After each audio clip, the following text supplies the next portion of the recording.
বিভাগ হইলে মতো কিছু একটা হয়ে যাবে।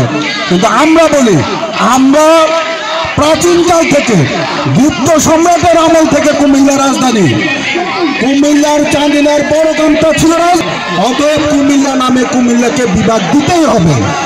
কি বলেন? আর কালকে নোয়াখালী তারা ঢাকায় যাবে, তারা মানববন্ধন করতে চায়।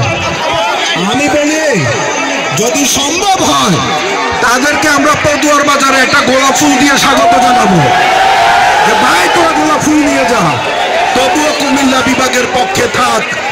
কুমিল্লা বিভাগ যে হচ্ছে এটাকে নষ্ট করিস না।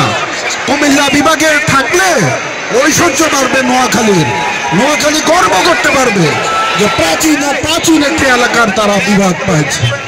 সবাইকে আমি ধন্যবাদ জানাচ্ছি। অনেক করবেন, দল মত নির্বিশেষে আমরা কুমিল্লার পক্ষে থাকবো। সবাইকে ধন্যবাদ। কুমিল্লা দক্ষিণ জেলা বিএনপির সাবেক আহ্বায়ক জননেতা হাজী আমিনুর রশিদ আছেন, কুমিল্লা মহানগর বিএনপির বিপ্লবী সাধারণ সম্পাদক করেছেন, কন্টেন্ট ক্রিয়েটর কুমিল্লার সংগ্রামী সভাপতি জনাব টিপু চৌধুরী।